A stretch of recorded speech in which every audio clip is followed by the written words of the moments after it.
Untuk mengetahui kondisi terkini di SMP Negeri 2 Bekasi, langsung kita bergabung bersama reporter Widya Anggita serta juru kamera David Sibarani. Ya Widya, apa saja yang dia siapkan untuk proses belajar mengajar tatap muka di sana?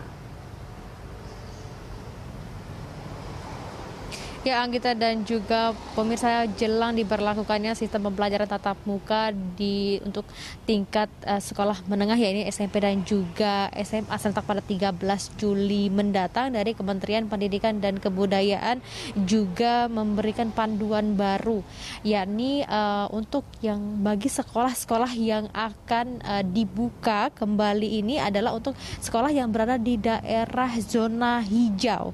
Dan juga untuk sistem pembelajaran ini tentunya memberlakukan sistem protokol kesehatan seperti di tempat saya melaporkan pada saat ini, yakni di SMP Negeri 2 Bekasi. Dan selain pemasangan alat cuci tangan dan juga menyediakan hand sanitizer di depan ruang-ruang kelas, dan juga rencananya nanti di pintu gerbang dari SMP Negeri 2 Bekasi ini akan ada pengukuran suhu tubuh, dan tentunya nantinya akan diberikan tanda-tanda antrian agar memang tetap berjarak dan juga tidak terjadi kerumunan dari siswa-siswa ini. Dan catatan dari Kementerian Pendidikan dan Kebudayaan sendiri ada sebanyak 104 kabupaten kota zona hijau yang siap memberlakukan pembelajaran tatap muka di sekolah. Dan untuk sementara ini memang untuk aturan dari pembelajaran tatap muka ini hanya diperuntukkan untuk sekolah menengah seperti SMP dan juga SMA. Dan untuk pendidikan usia dini, taman kanak-kanak, dan juga sekolah dasar nantinya akan mengikuti seperti apa evaluasi dari tatap muka SMP dan SMA, apakah aman diterapkan untuk tingkatan PAUD, TK, dan juga SD. Dan paling cepat nantinya untuk SD ini akan dimulai pada bulan September mendatang, dan kemudian untuk PAUD dan juga TK akan dibuka pada bulan November mendatang. Dan sekolah yang akan membuka untuk beroperasi kembali ini tentunya dengan izin-izin, antara lain adalah izin dari pemerintah kota zona hijau, kemudian juga izin dari orang tua atau wali murid melalui surat pernyataan. Jadi sekolah juga harus menyediakan surat pernyataan dari orang tua yang bersedia putra-putrinya kembali bersekolah. Dan Kementerian Pendidikan dan Kebudayaan juga membebaskan sekolah dan juga ataupun kepala sekolah untuk menggunakan dana bantuan operasional sekolah untuk melengkapi fasilitas pencegahan COVID-19 ini, dan diharapkan dana ini digunakan oleh pihak sekolah dengan sebaik-baiknya. Anggita. Ya Widya, lalu seperti apa penerapan protokol kesehatan yang dilakukan begitu sekolah kembali dibuka?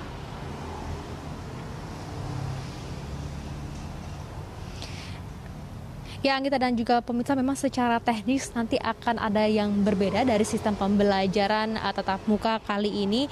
Dan selain memang ada protokol-protokol kesehatan seperti hand sanitizer dan juga pengukuran suhu tubuh di tempat saya melaporkan pada saat ini di SMPN 2 Bekasi, tempat duduknya ini akan disusun. Jadi biasanya yang maksimal terisi 40 siswa, nanti di sistem pada saat ini akan terisi setengahnya, yaitu hanya 20 siswa saja, dan mereka pun berjarak duduknya sendiri-sendiri.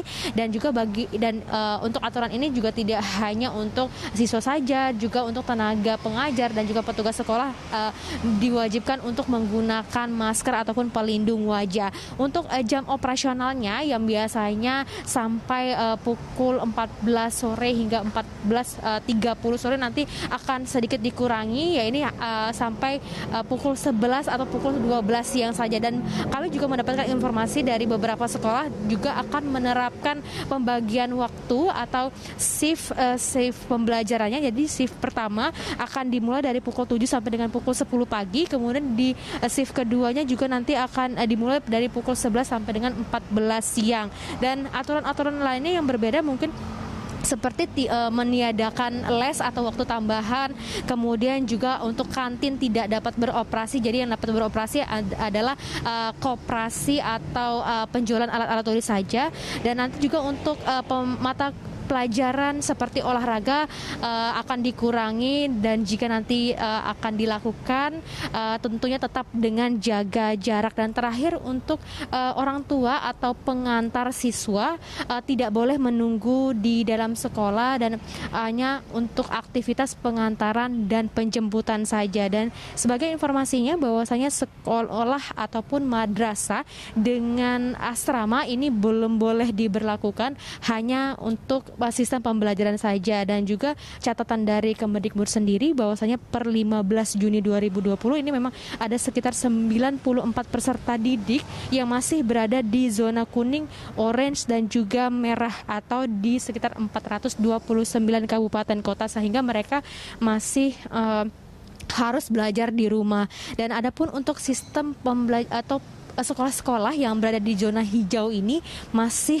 berkisar 6% saja. Dan informasinya juga apabila nanti terdapat penambahan kasus ataupun ditemukan adanya siswa dengan gejala seperti COVID-19, maka himbauan dari Kemendikbud sendiri, sekolah harus kembali ditutup. Anggita. Baik, Widya, terima kasih atas informasinya. Selamat bertugas kembali. Pemirsa, demikian laporan dari Widya Anggita serta juru kamera David Sibarani melaporkan dari SMP Negeri 2 Bekasi, Jawa Barat.